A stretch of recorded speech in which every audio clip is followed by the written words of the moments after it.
আসসালামু আলাইকুম। সবাই কেমন আছেন? আশা করি ভালো আছেন। আলহামদুলিল্লাহ ভালো আছি।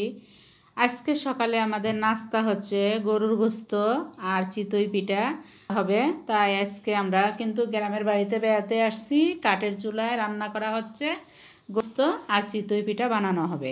তা আগে গোস্তটা রান্না করা হচ্ছে, কারণ গোস্ত রান্না করতে তো আগে আর পিঠাটাও তো তৈরি করতে বেশি সময় লাগবে না। তাই দুই চুলাই বসানো হয়েছে, গরম পানি বসিয়ে দিয়েছি, আরেক চুলাতে গোস্তটা কষানো হচ্ছে। গোস্তটা কষানো হওয়ার পরে গরম পানিটা দিয়ে গোস্তটা একদিক দিয়ে রান্না করা হবে, আরেক দিক দিয়ে পিঠাটা তৈরি করা হবে। আগে যদি পিঠাটা তৈরি করা হয় তাহলে পিঠাটা কিন্তু ঠান্ডা হয়ে যাবে, গোস্তটা হইতে কিন্তু অনেক সময় লাগে। সে কারণে গোস্তটা আগে রান্না করে নিচ্ছি আমরা। এদিক দিয়ে জন্য গোলাটাও তৈরি করে নিচ্ছি। গোলাটা ঠিকঠাক মতো হয়েছে কিনা সেটাও দেখতেছি খুব সুন্দরভাবে। আর অনেকগুলা কিন্তু গোলা তৈরি করা হচ্ছে, কারণ আমরা বেশি, সেজন্য পিঠাও বানাতে হবে বেশি। সে কারণে আমরা গোলাও তৈরি করি বেশি। তাই পিঠাটা তৈরি করার জন্য গোলাটা ঠিকঠাক মতো হয়েছে কিনা তাই দেখছি। ওদিক দিয়ে রান্না চুলায় হচ্ছে। একদিক দিয়ে এই যে গোস্তটা কষানো হয়ে গেছে, এখন কিন্তু গোস্তের ভিতরে আলু দিয়ে দিচ্ছি।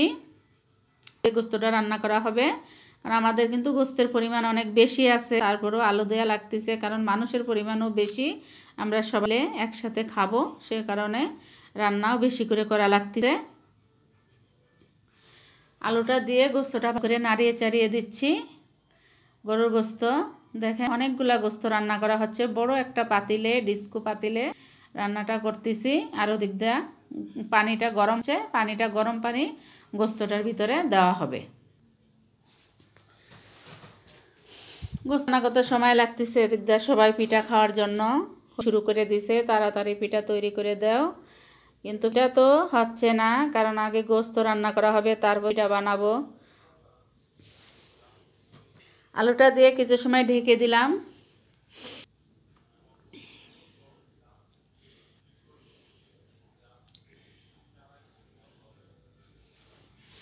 এদিক দিয়ে আবার ওই পিঠা তৈরি করার জন্য আবার গোলাটা করে নিচ্ছি, সব কিছু করে।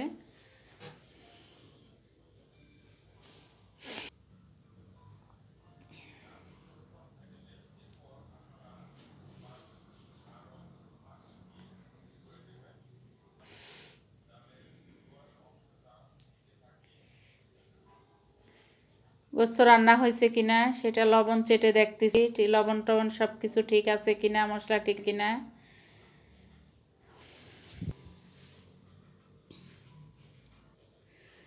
গোস্ত দিয়ে কিন্তু চিতই পিঠা শীতকালে খেতে কিন্তু অসম্ভব মজা হয়।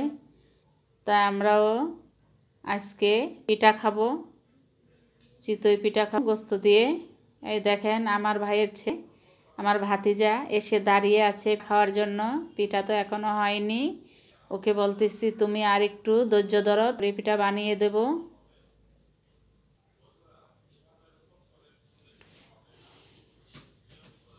এই যে এক চুলায় তাওয়া বসিয়ে দিয়েছি, আরেক চুলায় গোস্ত রান্না করা হচ্ছে।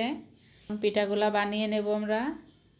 দুইজন ভাতিজা এসে দাঁড়িয়ে আছে খাওয়ার জন্য, ওদের জন্য দোয়া করবেন, ওরা যেন ঠিকঠাক মতো মানুষের মানুষ হইতে পারে, পড়ালেখা শিখে। ওই যে পিঠা তৈরি করার জন্য তাওয়াতে দিয়ে এখন ডেকে দিচ্ছি। দুই চুলায় কত সুভাবে জাল জ্বলতেছে দেখেন, কাঠ চুলায় রান্না করা হবে তো মাশাআল্লাহ মজা হবে। পিঠা বানানো হয়ে গেছে এক পিস একটা, এই যে সুন্দরভাবে ফুলিছে দেখছেন, দেখার মতো মাশাআল্লাহ অনেক সুন্দর হয়েছে পিঠা। প্রথম পিঠাটাই অনেক সুন্দর। এভাবে এক এক করে সেটা বানিয়ে নেব। দেখেন পিঠাটা কিন্তু অনেক সুন্দরভাবে ফুলতেছে। প্রথম প্রথম পিঠা তৈরি করলে কিন্তু একটু ফুলে কম, কিন্তু খুব সুন্দরভাবে প্রথম থেকেই ফুলা শুরু হয়ে গেছে। এভাবে সবগুলা পিঠা বানার পরে আমরা সবাই মিলে একসাথে খাওয়া দাওয়া করব। আর ছোটো বাচ্চা যারা তারা আছে না, তাদের কিন্তু পিঠা বানাচ্ছে, একদিক দিয়ে বানাচ্ছে আর একদিক দিয়ে কিন্তু তাদের খেতে দেওয়া হচ্ছে। একদিক দিয়ে গোস্তটা দেখতেছি কীরকম সিদ্ধ হয়েছে কিনা। গোস্ত রান্না প্রায় শেষ, সিদ্ধ হয়ে গেছে, এখন ভালোভাবে চেক করতেছি। কারণ পিঠা দিয়ে খাবো তো, যাতে একটু হয়, খেতেও ভালো হবে।